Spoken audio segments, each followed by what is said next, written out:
दिल्ली की सड़कें रात के वक्त और भी रहस्यमय हो जाती है। खास तौर से पुरानी दिल्ली के तंग गलियों में दीपक ना एक दिन अपने दोस्तों के साथ हौज खास के पार्टी से लौट रहा था। रात के लगभग उस दिन करीब 2 बज रहे थे और उसने सोचा कि कांजवाला रोड से शॉर्टकट लेकर जल्दी वह घर पहुंच जाएगा। लेकिन उसके दोस्तों ने उसे मना भी किया कि इस सड़क पर अक्सर नए नए कारनामे के हादसे होते रहते हैं। लेकिन दीपक ने उसे हंसी में उड़ा दिया। जब दीपक सुनसान रास्ते पर पहुंचा तो हल्की धुंध और ठंडी हवा ने उसे अजीब सा एहसास कराया।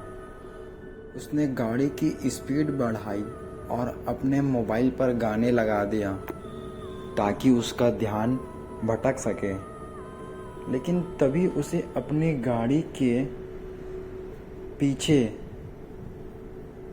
शीशे में कुछ अजीब सा दिखाई देता है। पीछे की सीट पर कोई बैठा हुआ था।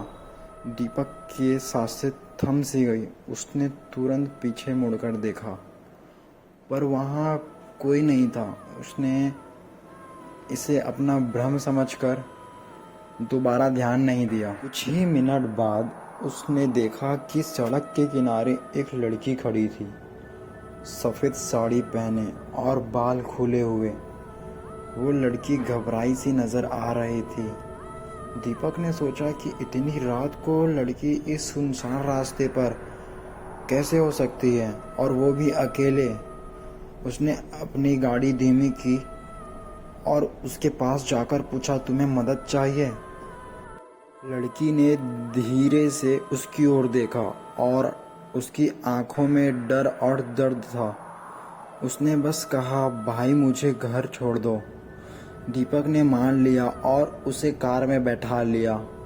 उसने रास्ता पूछा लेकिन चुपचाप बैठी रही। दीपक ने उसे कई बार पूछा कि उसे कहाँ जाना है, पर वो चुपचाप सड़क की तरफ देखती रही। दीपक को अब कुछ अजीब सा डर महसूस होने लगा था। उसने सोचा कि शायद ये लड़की किसी सदमे में है। थोड़ी देर बाद दीपक ने कार के शीशे में देखा और उसका दिल दहल गया। लड़की अब उसके बिल्कुल पास बैठी थी। उसकी आंखें उसे घूर रही थी। दीपक की हालात खराब हो गई। उसने तुरंत कार रोक दिया और कहा, अब तुम उतर जाओ। लड़की ने हल्की सी मुस्कान दी और बोली, तुम्हें नहीं पता ये वही रास्ता है जहां मेरी मौत हुई थी। दीपक के रोंगटे खड़े हो गए। उसने कार का दरवाजा खोला और भागने की कोशिश की, लेकिन उसके पैर जैसे जाम हो गए। लड़की ने फिर कहा, अब तुम भी यहीं रुकोगे जैसे मैं हमेशा रुकी रहती हूँ। दीपक की चीख उस सुनसान रात में गूंज उठी, पर वहाँ उसे सुनने वाला कोई नहीं था। सुबह जब पुलिस वहाँ पहुँची तो सिर्फ दीपक की कार मिली और कार के पास उस लड़की के पैर के निशान थे जो कीचड़ में दूर तक जाते हुए दिखाई दे रहे थे, फिर अचानक से गायब हो गए। लेकिन आज भी लोग कहते हैं कि कांजवाला रोड पर देर रात जाने वाले को एक लड़की दिखती है जो घर छोड़ने के लिए लिफ्ट मांगती है। जो भी उसे लिफ्ट देता है उसका फिर कोई अता पता नहीं लगता।